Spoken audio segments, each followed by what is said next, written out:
জয়া আহসান। অভিনয় এবং সৌন্দর্যের দারুণ মিশেলে খানিক ব্যতিক্রম এই নায়িকা। মাঝে মধ্যেই সোশ্যাল মিডিয়াতে নিজেকে মেলে ধরেন নতুন এক রূপে। ট্রেডিশনাল কিংবা ওয়েস্টার্ন প্রতিটি লুকেই জয়া যেন অনন্য। এবারও তার ব্যতিক্রম হয়নি। জয়া আহসান তার সোশ্যাল মিডিয়ার কয়েকটি ছবি শেয়ার করেছেন। তার এই ব্যতিক্রমী লুক মুহূর্তেই সাড়া ফেলেছে ভক্তদের মাঝে। তার লুক দেখে কখনো তার বয়স বোঝা কোনোভাবেই পসিবল হয় না, যেন মনে হয় 25 বছরের কোনো যুবতী। নীল রঙের কারুকাজ করা ব্লাউজ আর গাঢ় গোলাপি পাড়ের শাড়িতে লাস্যময়ী হয়ে ওঠেন জয়া আহসান। সঙ্গে তার পরনের ভারী গয়না, নাকে বড় নথ এবং কপালের টিকলি জয়ার অভিজাত্যকে আরও ফুটিয়ে তুলেছে। পুরাতন কোনো বাড়ি বা স্থাপনাকে ব্যাকগ্রাউন্ডে রেখে নানা ভঙ্গিতে পোজ দিয়েছেন এই অভিনেত্রী।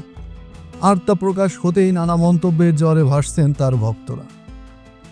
অপরদিকে রয়েছে পরীমণি, ঢাকাই সিনেমার এই জনপ্রিয় নায়িকা। কাজের পাশাপাশি ব্যক্তিগত জীবন নিয়ে সবসময় সামাজিক মাধ্যমে সরব থাকেন। ভক্ত অনুরাগীদের সঙ্গে নানা বিষয় ভাগ করে নেন তিনি। অভিনয়ের বাইরে নানা কর্মকাণ্ডের কারণেও আলোচনার পাশাপাশি তাকে নিয়ে সমালোচনাও কম নেই। তবে এবার অন্য এক পরীর দেখা মিলল। এক ফেসবুক পোস্টে জীবনের এক অদ্ভুত অথচ সুন্দর অভিজ্ঞতা শেয়ার করেছেন, যা তার অনুসারীদের মাঝে ব্যাপক সাড়া ফেলেছে। পরীমণি লেখেন, আমি সত্যিই পরী, সত্যি এক পরীর জীবন আমার। এই যে জীবনের এত কিছু একা একা কি অদ্ভুত সুন্দরভাবে করে যাচ্ছি আমি, এটা কি এত সহজ? বাচ্চাদের খাওয়ানো এবং ঘুম পাড়ানোর পর যখন ক্লান্তিতে ভেঙে পড়ার কথা, তখনই নিজের তৃপ্তির জন্য রান্না করতে রান্নাঘরে ঢুকে পড়ি আমি।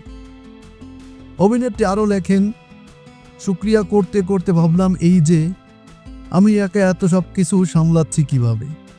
আমার তো অনেক কষ্ট হওয়ার কথা, টায়ার্ড লাগার কথা,